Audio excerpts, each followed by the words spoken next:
Hello.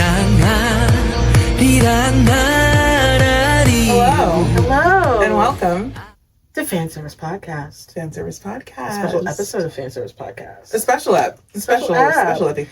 We are topical as bitches. Fuck. Lit as fuck. Gas as fuck. Gas. Everything is fuck.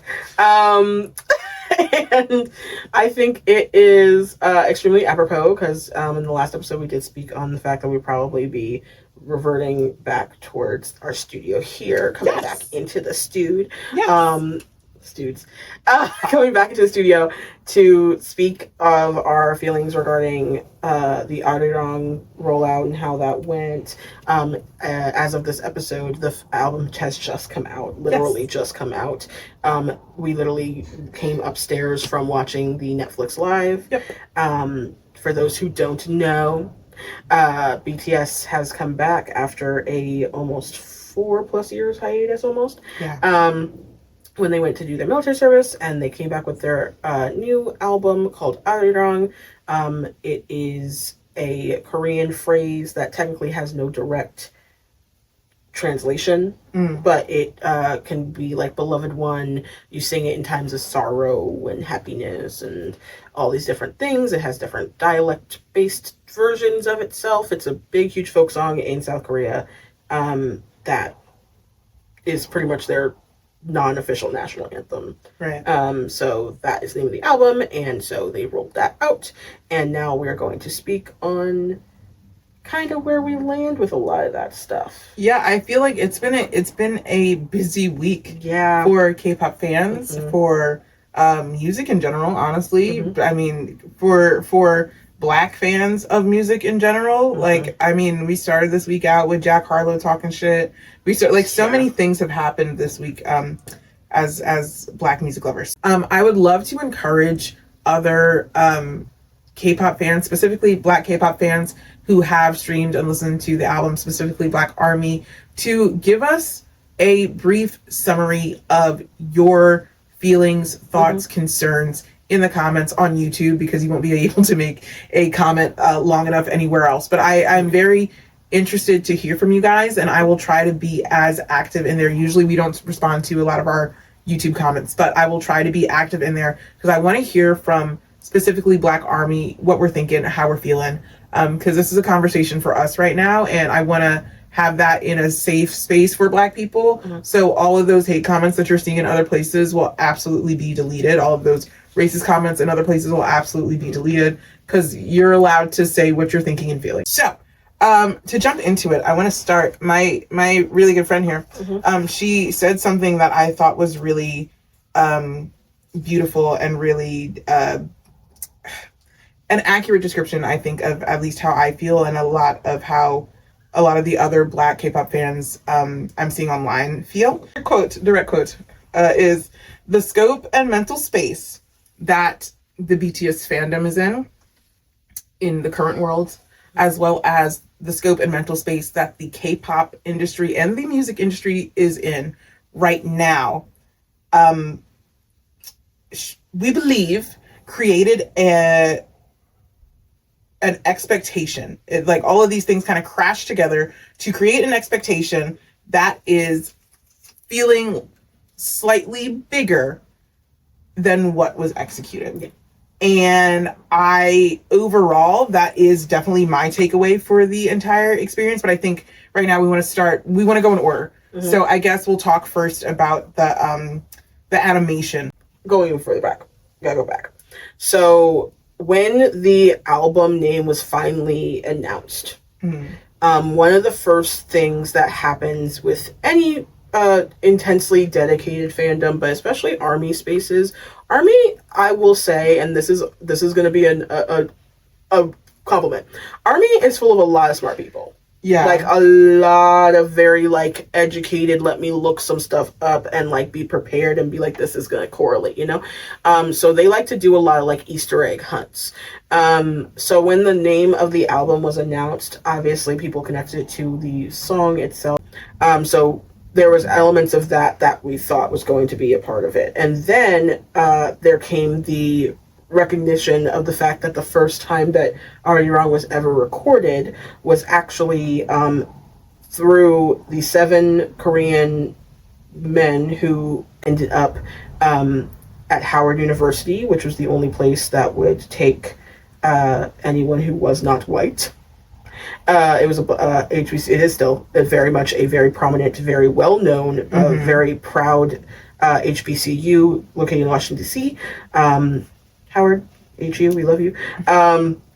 But they back then, obviously, there were not many colleges that would take in minorities in general, especially not Black people. Yeah. But because of that, they were able to erect their own institution, take in Black students, and then automatically through that interaction, the only place that minorities would be able to go would end up being the spaces that Black people had, because they were not welcomed in white spaces the same way. So they ended up at Howard, ended up having some sort of connection with this woman, Ann Fletcher, who was an anthropologist, and she helped them record at this place this song, many songs, but with the help of the Black students, because Howard's really big on music. They were encouraged to perform their traditional songs, and then it was recorded. The first time that song, which is very important to Koreans, was ever recorded was actually on American soil in an HBCU. And Army, again, being as invested as they are and loving an Easter egg hunt, which I will say, BTS has trained them to love an Easter egg hunt. They have, yes. So that's on you, because you got the bitches thinking. Yeah, we think. So don't think they ain't finna use that. But with all of that as well, I think there's also the correlation of there being 7 people, the 7 Korean men who traveled here. There's 7 members of BTS to record this in the United States, as they recorded this album in the United States. Like, there are a lot of similarities, a lot of parallels, which were very interesting. Now, we're going to get into some hot water, right? When that came out, I did see a lot of think pieces about Arirang and the usage and all of that. And a lot of it did focus around the relation to Howard University. Yes. Which made me really excited, because I was like, oh, okay, like y'all finna pop out, do your big one. And I think, like we said, there was an expectation there for something that was unique, something that was truly different, especially within a K-pop space. And while I think this work is very unique and very truly different to them, I don't know that it is necessarily what, especially the Black fans who were so excited and so eager to see, were expecting. So unfortunately, with this animation, when I honestly didn't have any other qualms with the editing, aside from next to, akin to the fact that they depicted an HBCU as having like some majority white, multicultural, like PWI vibe, which is absolutely fucking crazy, because if I'm not wrong, it's supposed to take place in like the late 1800s, correct? 1896, yes. Yeah, so there were literally no white people at an HBCU. Maybe only faculty. Maybe a stray, 1 or 2, a possible professor coming in just to do something, but never the majority of the people on campus. No. So that crashed the K-pop internet the fuck out. Now, I will say also K-poppies who are not BTS fans to begin with, so there was a lot of discourse happening. Yeah. I, while disappointed, was not necessarily surprised, because, like, duh, that's why we have this podcast. Yeah.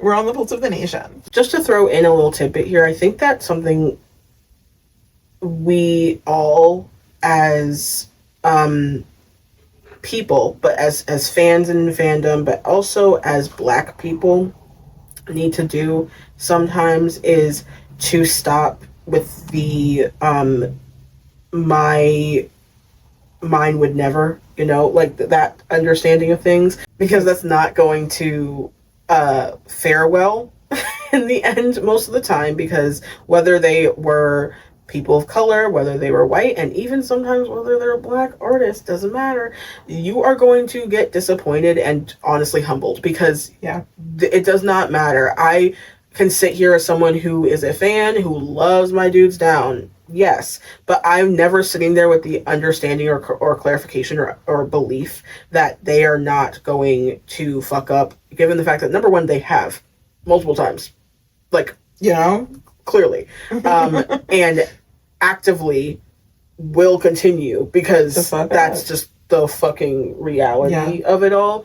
And within how that animation went, you can sit here and have this whole convo about like who takes responsibility, but it's under your name, so in the end it's going to be everybody's responsibility to be held accountable for that. But having that representation on screen, that was it was a deliberate choice to draw out or to put that out that way. It felt like a reworking of history. And the erasure of the importance of HBCUs was very frustrating to watch, when the whole story was about how open and warm these HBCUs, well, Howard specifically, was to these young men. Yeah. That's the crux. That is the main takeaway from the whole story. Yeah. And not only that, in drawing it into the industry itself, it's also like such a true reality of how relations are with Blackness and immigrants, especially, and how usually Black communities were the only ones, and still are some of the only ones, who are taking in, integrating, trying to assist, like, being, because even when we're talking about redlining and all these things that are still going on today, by the way, all these practices, you are more likely to see an immigrant family move into a Black neighborhood than you are to a more upper class white neighborhood. It's just that's just the way the reality works, and not because of what's affordable, but also because of what what the community will accept, where people are going to be kinder to you, where you're not going to encounter a whole bunch of like hate speech and just like nasty looks, where you're going to be able to find people who can explain, or at least help you figure out where to get the food that you are culturally accustomed to at the grocery store. Like, that's happening in Black communities before anywhere else. Yeah. Here, at least here in America, and especially in the general sense, very deeply so. And with that being the case, there was a creator, and I'm so sorry, I do not remember your name. I really appreciate your content.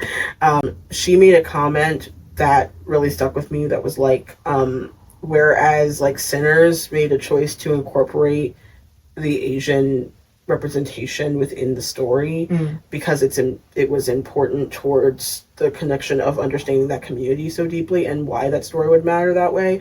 This did the integrally opposite thing. Yes. And what's crazy is it most likely was done as a very clear oversight based afterthought, which makes it even worse, because the problem with that is, again, you could see it as the sole centering of whiteness, which is very true too, but it's also the centering of white fragility being more important than accuracy for not just Black people, but also historical accuracy with Korean history, those 7 men and their actual story. And their reason for even traveling to the United States in the first place. And their hardships in general that they had to face because they were discriminated against so deeply that they only could find room and board at a HBCU that ended up also taking them in as students. Which has an interesting correlation when we look about the fact that they recorded this album with majority Black American producers.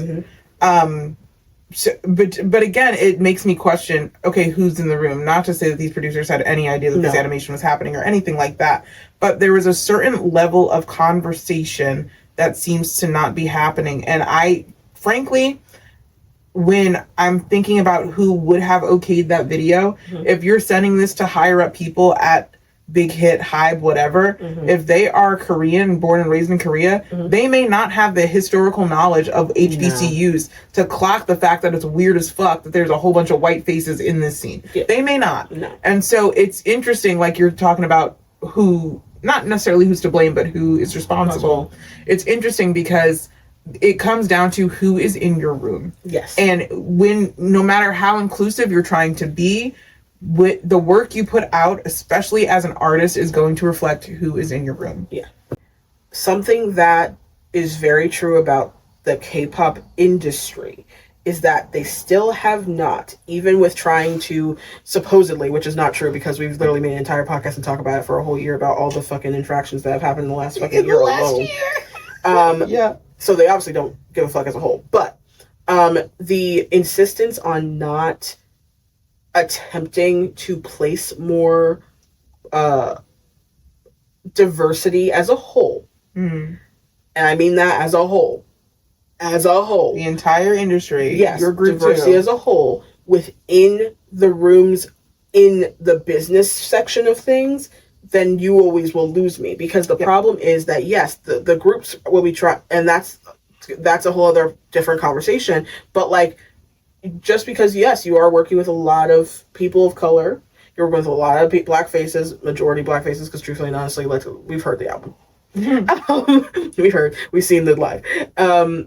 We know what the shit is. It's been that shit for a long time. And usually it's not that doesn't, it's not a good thing, but like, we also should stop patting people on the back for doing the bare minimum anyway. For doing the bare minimum. That's the takeaway that I've found. Because again, like, I'm still kind of new in my like low K-pop journey. I think applauding, as black fans of anything, and I mean literally anything, applauding the bare minimum of what is almost feeling like more tolerance of black people and black culture while stealing it.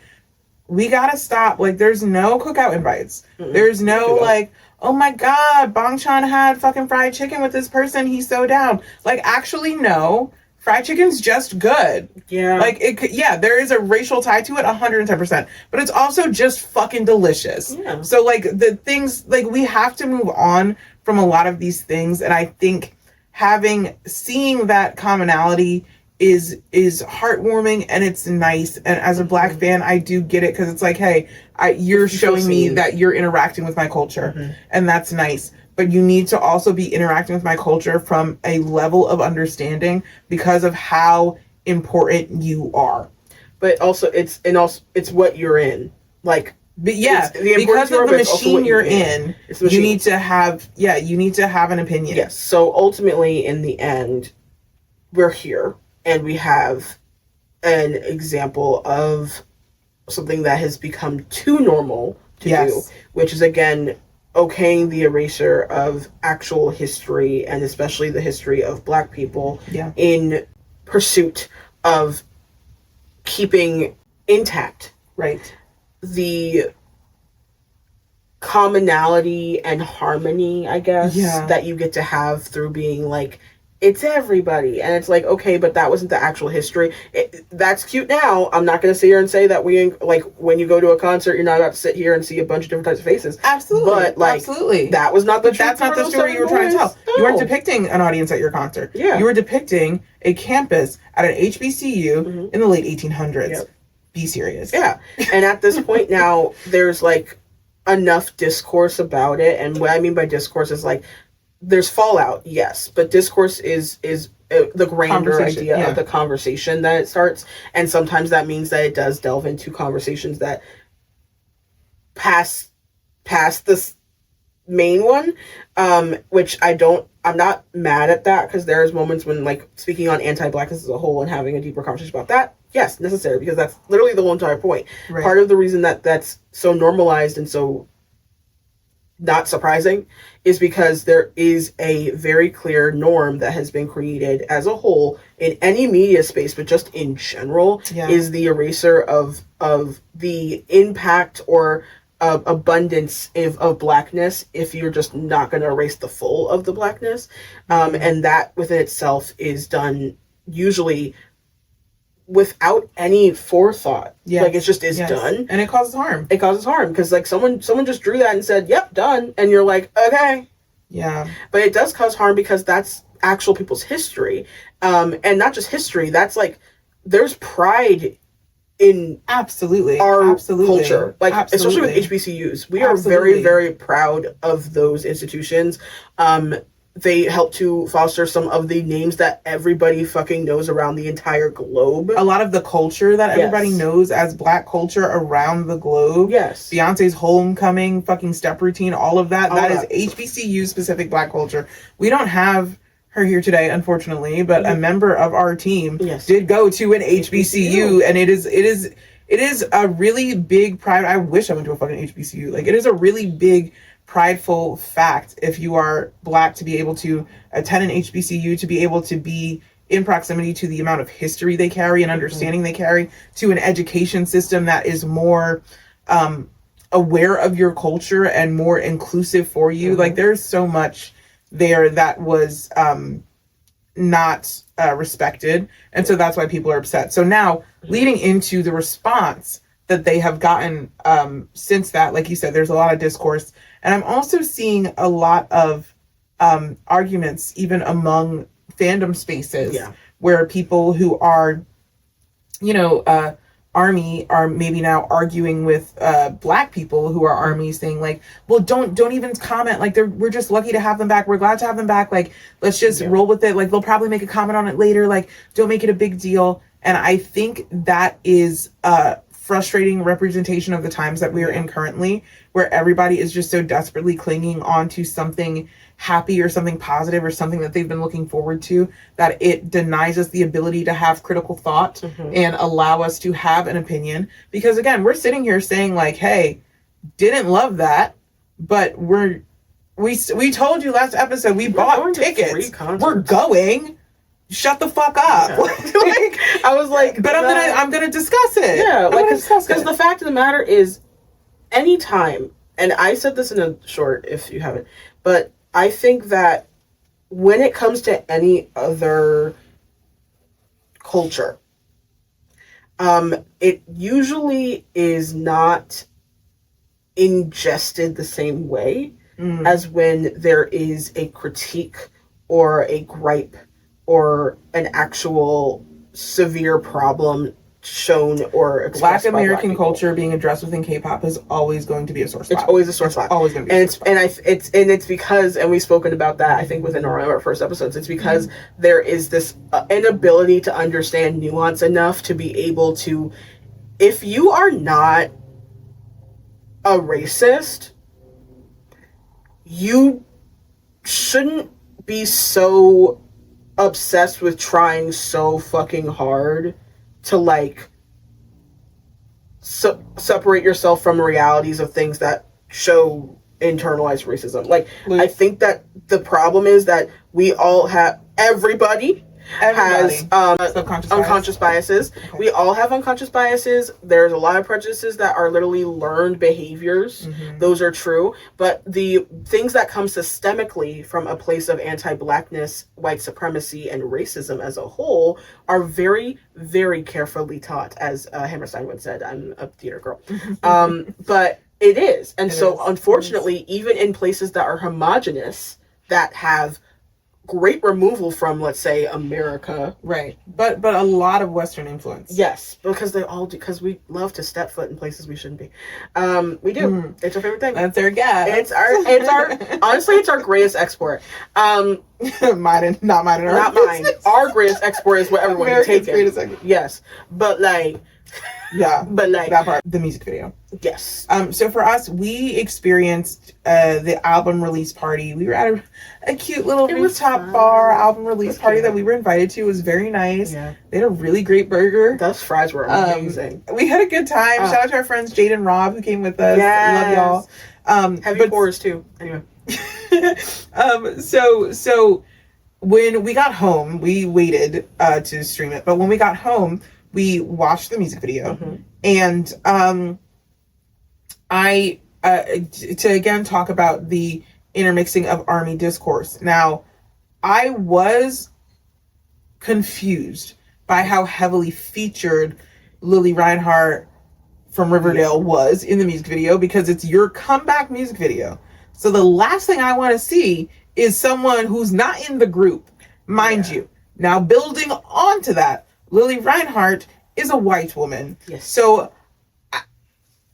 like, okay, cool. So now we did this whole album launch promo thing about Arirang and the correlation between Arirang and these 7 Korean men, and the animation didn't include as many black people as it should have at all. And then your main drop music video so far is showcasing the majority of the video almost a white woman. Yeah. And to put it out there too, also had them like not just not hardly featured, but they were also like sailors doing work in like on a European ship. But I'm just gonna, right, I'm just gonna say right. And so I was like, oh, interesting, because I understand the ship part having to do with the swim. I get it. It makes sense. Water. It's water. And the place itself and it's pretty. It's aesthetically gorgeous. I get that, but I was like, oh, this is an interesting choice. Cinematic thing, but the cinematic thing was kind of like, The female who's in something usually ends up being a symbol of army, and I've noticed a lot of the time in the last like 7 years almost that has been usually depicted by whether it is a child or a woman. They're usually white, and there's like a weird space where you're like, having something that's like the universality of your fandom is cute, but why is it always white? Like, why is the universality of anything constantly always a white person? Yeah. Because it makes more sense if they were Korean, if I'm being so for real, if anything, given the fact that that's where your fandom started. Right. And it would connect to your thing. And honestly, in my opinion, it connects more to the Arirang thing, more even so than if you had a black person, but you should probably do that because like, now I will 100% say, people have shown their butts outside of even the army fandom. People have shown their whole butts. I said butts because I'm trying to be nice. Have shown their whole butts when it is not a white person. Yeah, and I think that's why they go to a white person, because it's less discourse. It's less discourse, and the discourse. It what's crazy is, and someone commented on one of our Professor Bronton. Shout out to you. She was stating a point that it seems as though these companies are aware of the discourse for certain things and know that it will just draw eyes, and then other discourse will not be such a big deal because it's going to take away from actual like fleeing of people.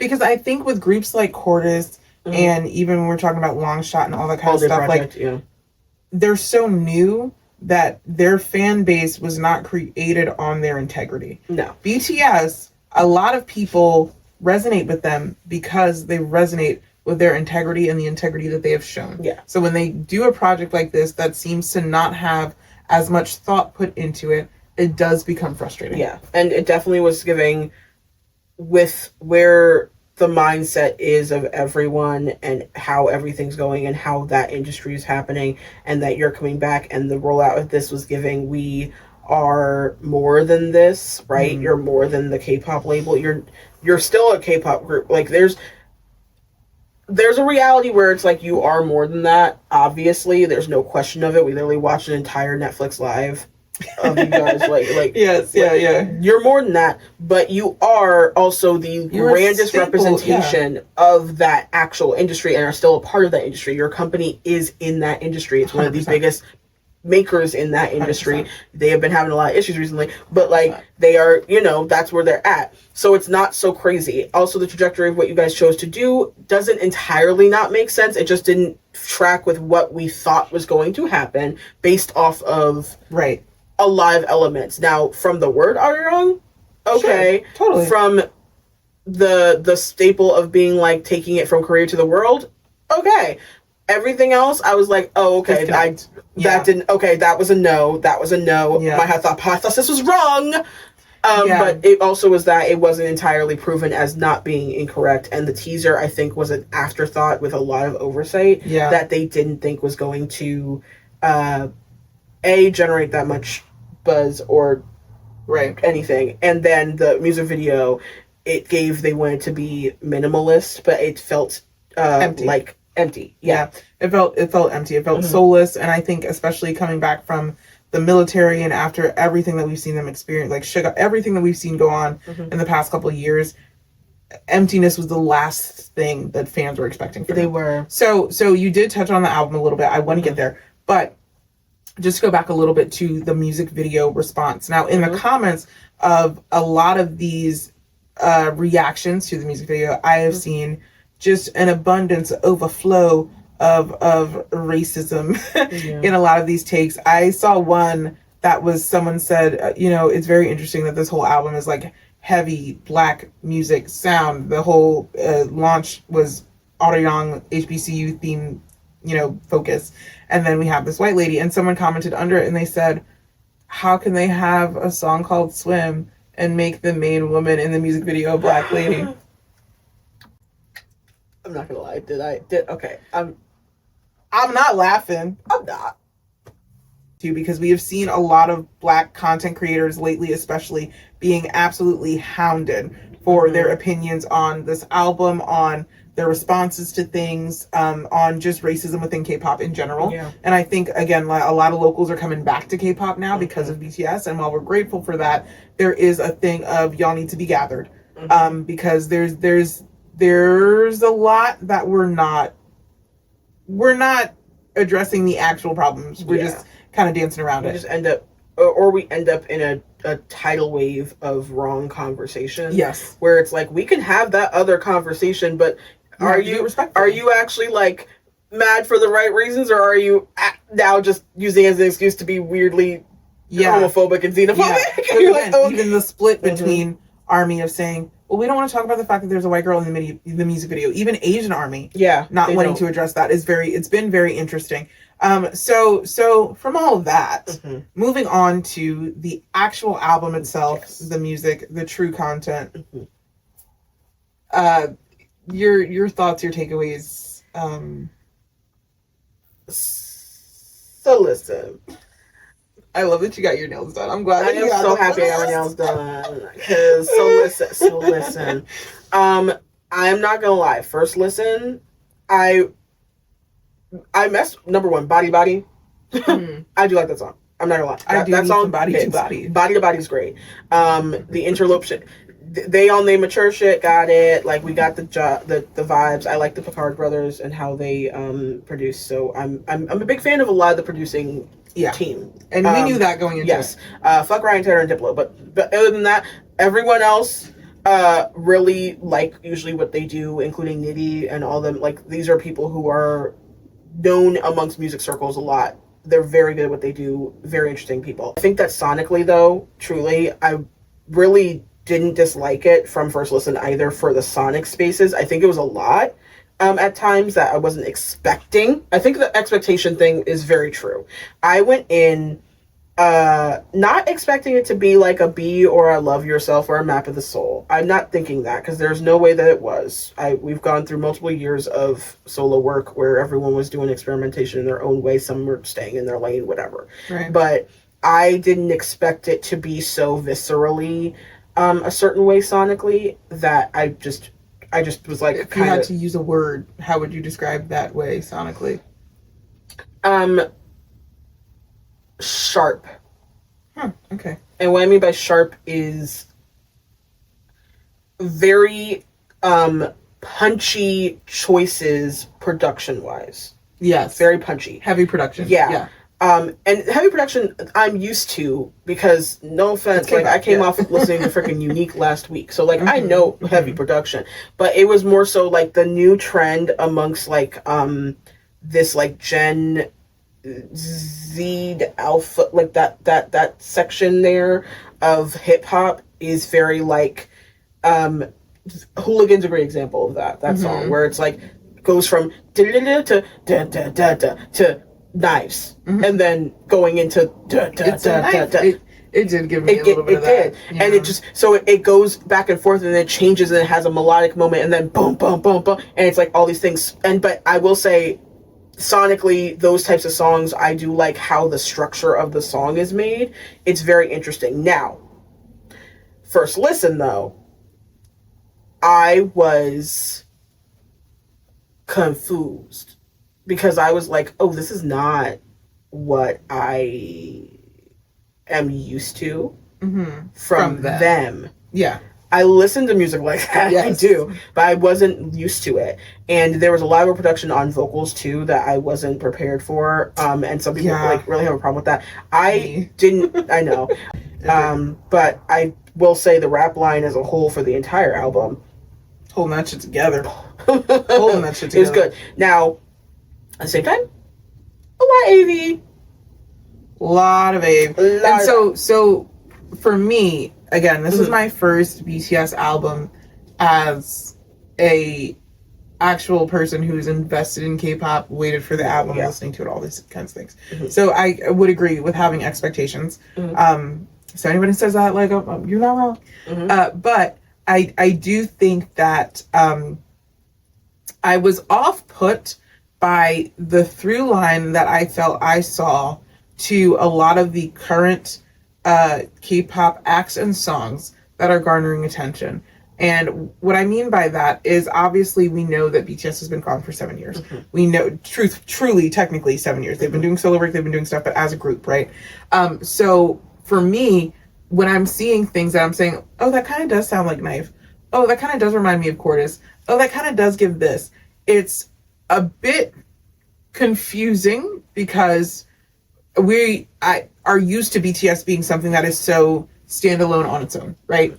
And I think that maybe they overthought themselves a little bit on, like, can we make this comeback? Like, are people still gonna fuck with us?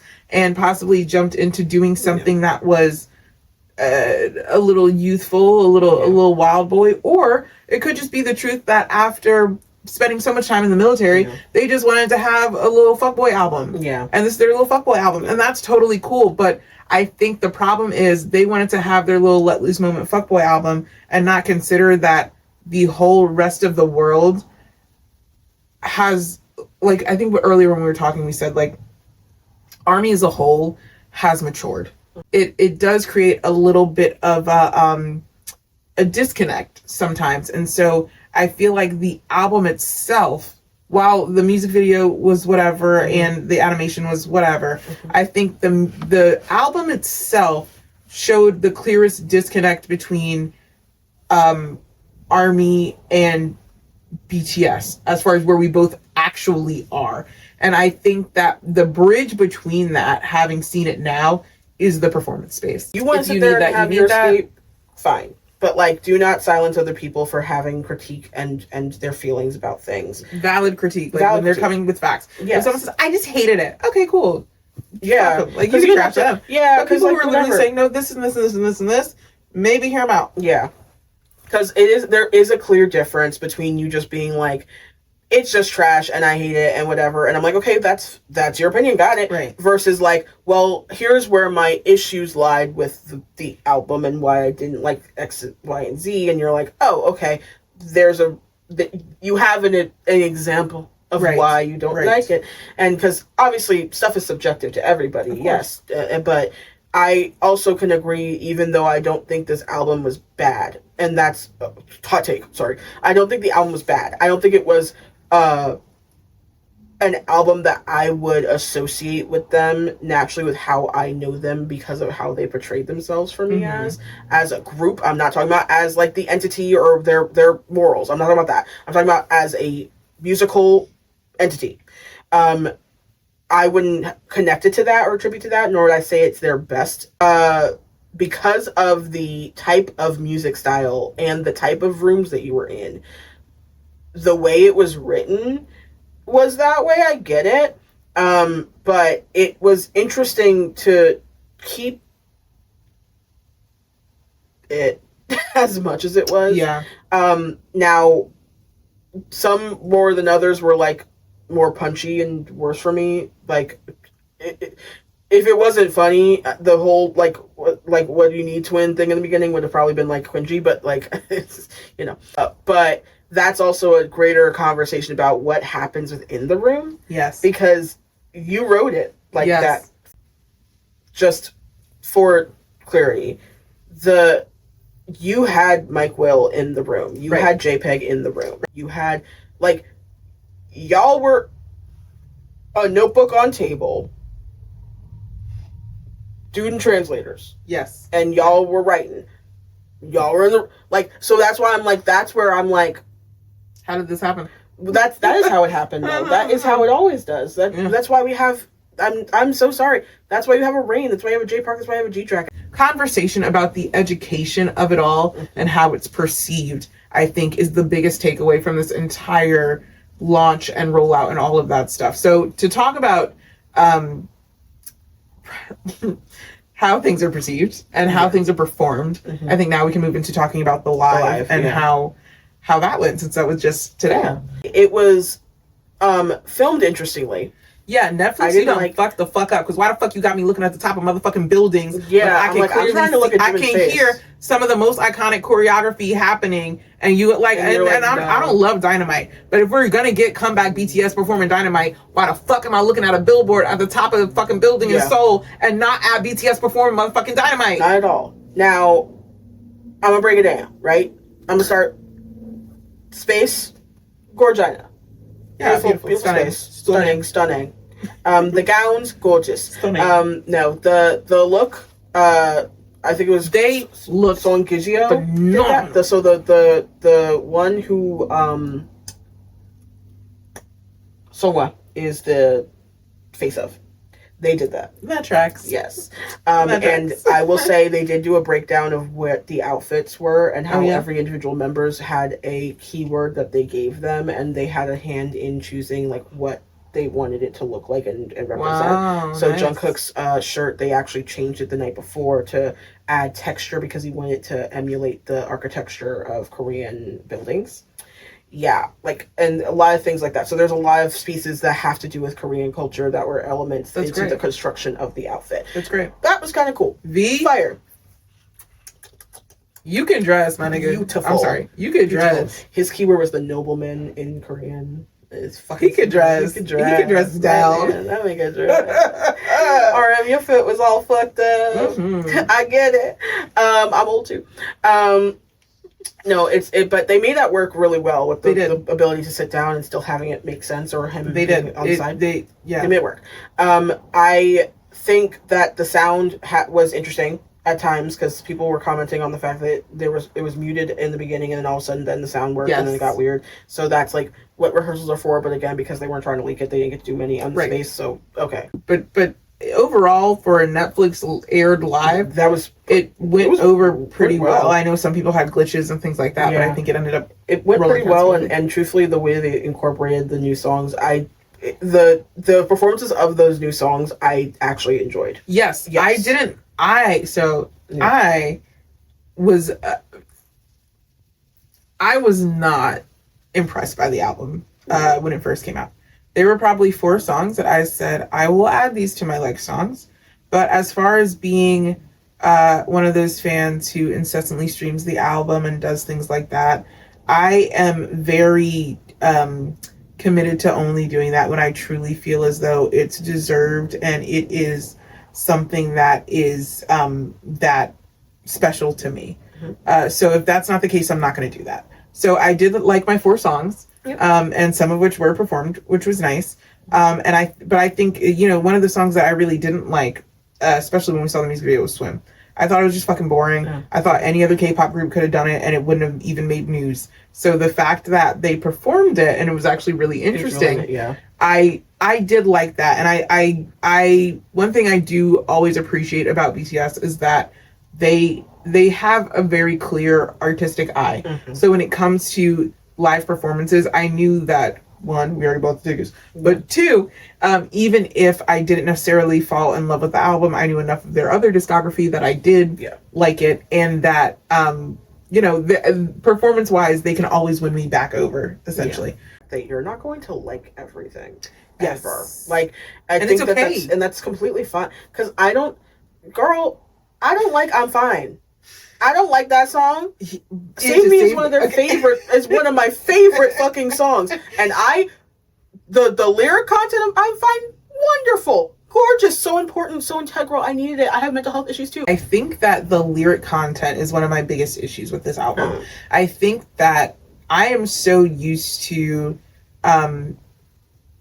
not to blame specific people, but RM and Suga to me are some of the best examples, because we do talk about on our podcast in general, if you haven't seen it, go back, the difference between like K-pop rappers and rappers, overall rhythm and poetry artists. Yeah. And RM and Sugar are very good at understanding that storytelling nature that is at the core of what rap is actually supposed to be.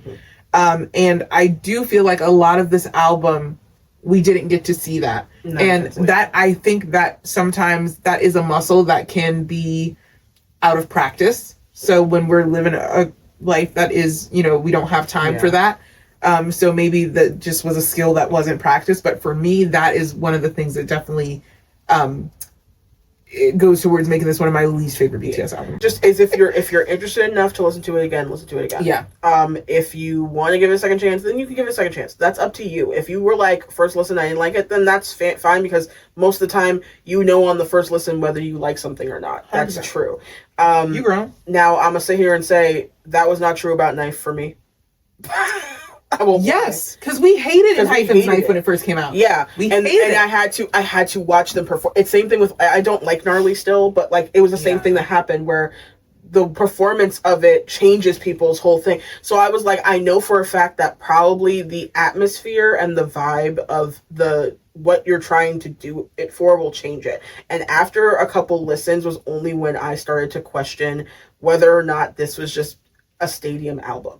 Mm-hmm. And then I started like looking at different reactions in general. To be, you're going on a stadium tour, and you want these types of hype songs that give you this type of choreography breakdown. Yes, that is isolated and easier to do. It doesn't look draining. No. Yeah. And then you also want sonic, atmospheric sounds that do well in that type of space. So the Tame Impala type stuff, that works really well. Like, I was like, oh, yeah, you're right. Now, does that mean that you still have to like the shit? No. Like, it just is the fact of, like, oh, it kind of gives me clarity on what I think the intention they were trying was to plan for there. Yeah. This album, it seemed that they jumped out the military, went straight to LA, and I think the problem was the expectation of everybody, them, their teams, their company, the industry that they're in, and the fans and the people who aren't even fans. Everyone's expectation was that you would jump out and all of a sudden you would just be able to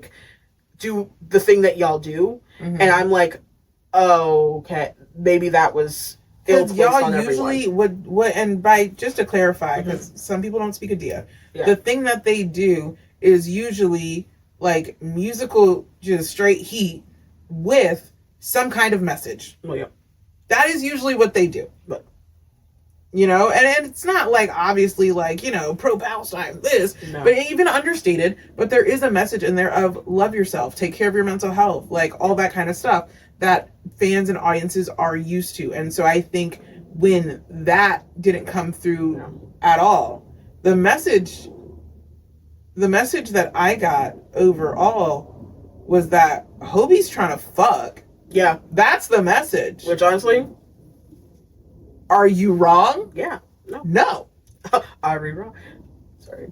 No. Absolutely not. It's a great time to be invested in K-pop because there is so much discourse happening, and in a way I'm very grateful that this discourse is happening because there are conversations that needed to be had anyway, so it was just a matter of time. And it being broadcasted outward to greater spaces than within the bubble, because a lot of people like to believe, and I'm saying this aside from the fact that I'm like a fan of people, aside from that, a lot of people have this misconception that with BTS especially, that it's very much sequestered into the fandom space solely with them, and that's not true.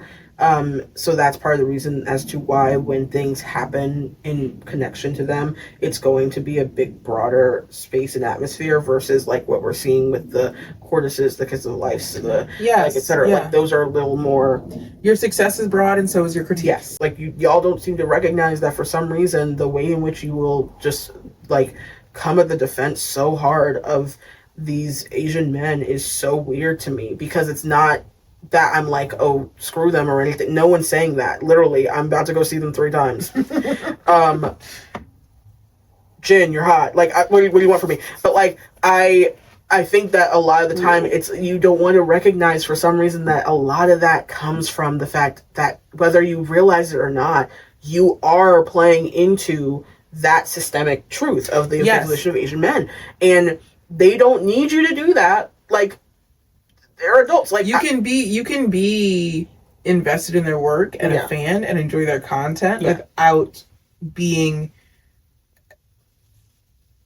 what's the word I'm looking for? Or a glazer too. A glazer. Now, I will say, you can have context and add context to things so you can better articulate your points. Yeah. I think in being a Black K-pop fan, you were always at an intersection of needing to add context to what's happening. Always. So for us, I think it does come a little bit more naturally than it does for some other people. Mm-hmm. But yeah, I think the context and intention are like the biggest words of the week. Those are the biggest things. Now, I do also want to jump back for a second because before, when we were talking about the music video and talking about Lily Reinhart, we did forget to mention that she is a friend of a friend of a friend of the director of the music video, right? So that could also possibly factor into why she was chosen for that. But so I do want to give some kind of space for that. But it also was a white director. But it was also a white director. What do you, as Black Army, hope and want to see going forward? I want to see continued. Now, I'm going to speak on the space first and then from them. Okay. I want to see continued discourse that is welcomed, but I want it to go on the path necessary.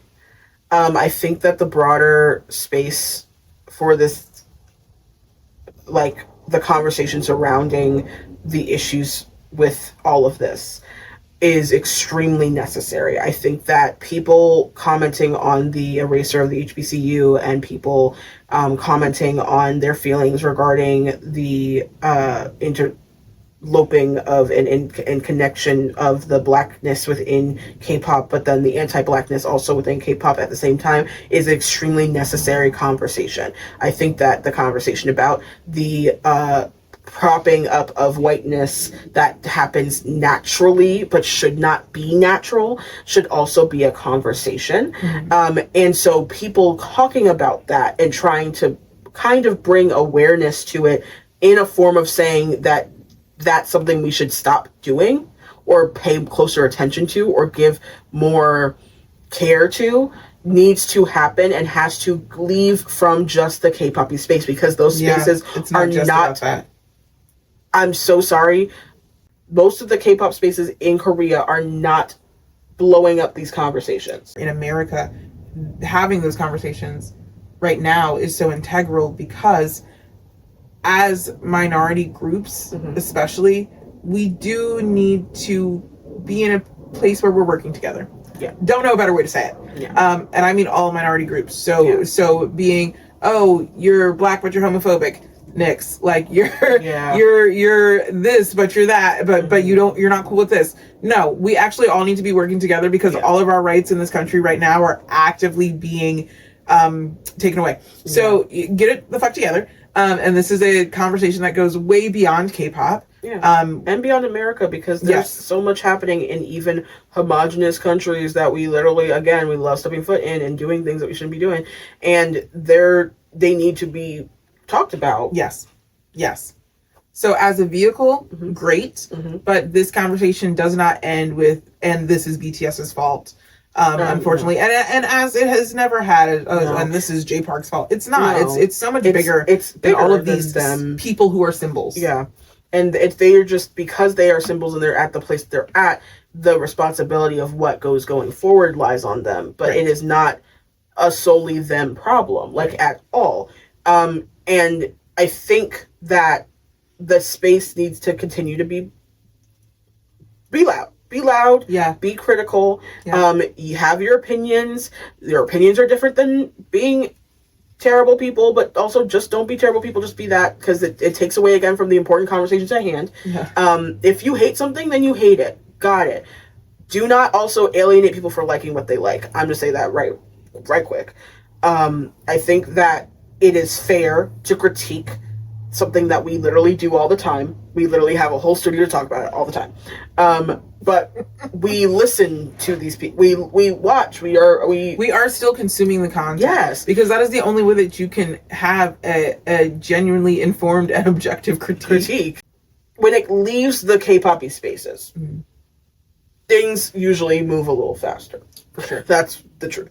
So when more and more people talk about it, the more likely something's got to happen where you have to somewhat rectify the situation in some way, shape, or form. Re-releasing the animation, putting out an official statement saying, hey, we're sorry that we're complicit in the erasure of Black American history, as well as Korean history and Korean American history. Those are steps within the right direction. Those are steps, yes.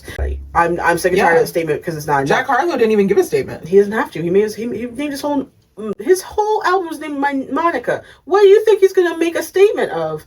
He named it My Nigga. And proceeded to do a neo-soul album, quote unquote. Yeah.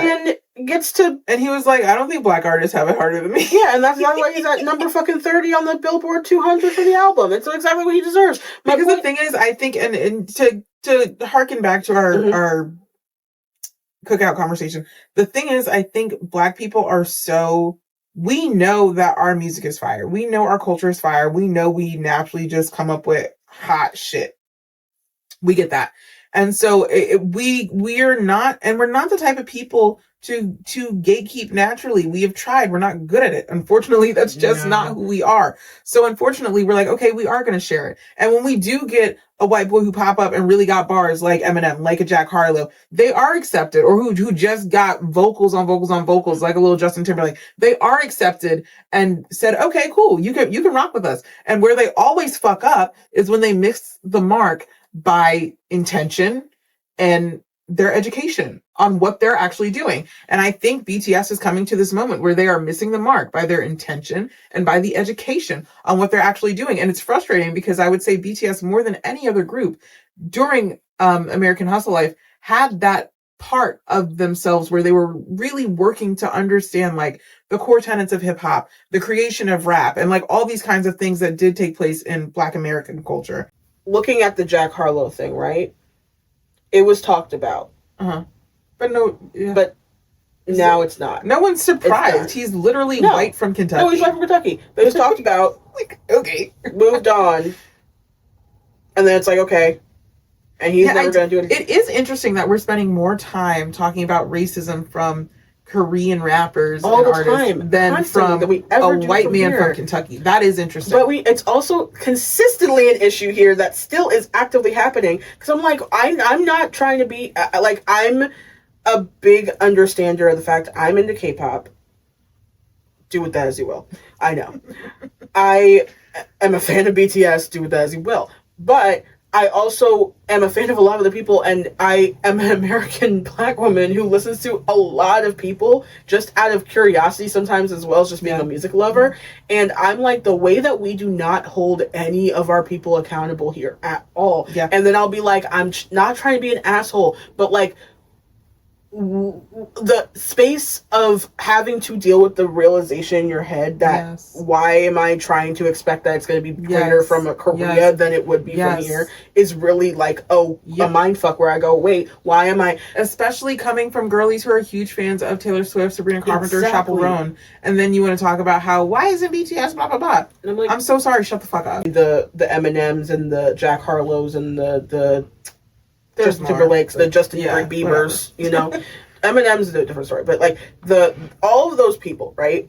Something that is consistent and that is also true with this situation, again, is that the sad part is in the actual music making part, there are Black people in the room who are not clocking it, who never clocked it. No, because one thing that is very, very true is in whether it's in a dance space, a music space, a film space, sometimes a anime loving space, a corporate space. I don't know what it is. Some about when Black people don't feel safe to speak, they won't. They won't. But even if they don't, it'll sometimes be it's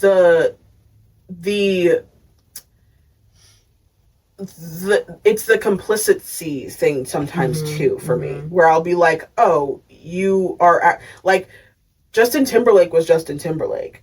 And Timberland and Pharrell and all them people were totally fine with that. The entire time. They were fine with everything. They were fine with what he did with Britney. They were fine with what happened with Janet Jackson. They were fine with the fact that he did not actually give support or any love towards Black people at all. The entire time. That's fine for you. The fact that he got an award at the BET Awards ceremony was... Bitch. That, the Justin Bieber of it all, and us being totally... like, all these people whom you guys are kind of... actively, because you're being complicit, somewhat co-signing as artists that are with them. Streaming their music all the time. But not that, but you're also, you're active, like, the industry you're in is actively supporting 100%. That's what the issue is. It's, if it was, because the fact of the matter is, and this is a different conversation, I'm just pulling it in, if the industry was less supportive in a way that was more integral, then you wouldn't have had a Diddy. Woo! So... me expecting for people within the industry to be the ones to clock stuff is never going to happen. It's not going to happen. Yes. It is up to the people who are actually consuming the work, who actually give a crap about wanting for greatness because they believe in that greatness, to be the ones to be like, oh, it's worth my time. Jack Harlow's not worth my time. I'm not saying that all these 7 men who I don't know are worth my time either. I'm saying that something that's true of being someone who consumes your shit and knows that there tends to be substance, usually. They have proven that they can take a critique and rework their angle and come back being like... and they can take bad critique. We realize we fucked up. Yes. And so I'm like, I know that you're not going to be, which is why, again, you don't need to coddle these people. They are going to be fine with people not being great. They talk about it all the time. They're used to it. This whole album, the real keyword for it, other than Arirang, was definitely y'all. It was y'all and how you feel being at the top. That's what you are. Okay, got it. You the shit. Now, how are you going to be the shit? Actually. Yeah. Actually. And I don't put too much importance. Yes, I'm still a fan of people. Cute. I joke. I jest. We have a whole, like, thing where we do the this or that, and we love our people, and we have gin on our toilet. Long story. But, like... But, like, I also still am not so heavily deluded where I truly do put so much of my entirety into these people. Tough when I'm watching a lot of Black armies online on Twitter and Threads, especially talking about how, or TikTok too, how they're leaving the fandom and how they're selling their tickets and they're just like, I'm done. And I think it is understandable. It is relatable. And it is also something that is... it is a response to the industry as a whole versus just a response to being disappointed in BTS and them having an album that wasn't like amazing. You know what I mean? I think the wanting to leave from Black fans after this year in K-pop alone and everything that we've seen after the so teeny tiny ways that BTS has try to embrace Black fans throughout these past few years, and then to have a project that we perceived to be almost meeting that actually speaking on that topic, and then not even coming close. I think that is why we're seeing the response that we're seeing. And it's interesting because right before we came up here, V was on live talking about the fact that he had seen some album reactions and things, and he didn't seem like, yay, everyone loves it. You know, he seemed very kind of like, okay, I heard what y'all heard. Yeah. I didn't see it that way at first, but I'm hearing it. And it's, like we said, it's interesting to see that they can take a note. It's going to be interesting to see going forward how this happens. For me, what I, as a fan, would like we said, you know, a lot of change, a lot of reworking what's in the room, who's in the room. But I would also like, I think, in the world in general, since I'm assuming we're not going to do service for this episode, in the world in general, I would like to just see people being a little bit kinder to each other in the way that things are being handled. Not necessarily just within K-pop spaces, just within BTS, but I mean, the amount of racist diatribes that I have seen since this album has come out in the last week have been absolutely fucking outlandish. And if I can say any takeaway from this, is it's not that serious. It's, you know, like saying someone doesn't like an album is not an excuse for you to call them a racial slur. Unlearning is some of the hardest shit anyone ever has to do, whether it is for social based things or even personal things. Yep. Get comfortable with unlearning and educating and being okay with being wrong or being misunderstood. All these things. Just get okay with it. If we are like that, it'll be so much easier to have conversation because you're not just sitting there just coming at someone's throat and they're not sitting there being so defensive. Get it together. Yeah. Because if you don't, how are you going to sit there and expect them to? I'm just being so for real. Hey guys, listen. I don't want this to end on like a solemn note because I am still very excited for this concert. Yeah, very excited. But I think as much as they needed a break and some time to regroup, I think ARMY as a fandom needs a break and some time to regroup. And I think the world in general, we need a fucking break. We just need 2 seconds. Like, just give us, especially Black K-pop fans, just give us 2 seconds to we need a day off. So thanks for listening to our podcast. You can like, follow, subscribe, any other place where you find podcasts. You can always stream us. You can like us. Please leave a review. Let us know if you like us. Let us know how much you like the album. But yeah, we hope to hear from you soon, and we hope to be back at you with another episode soon. Bye. Arirang.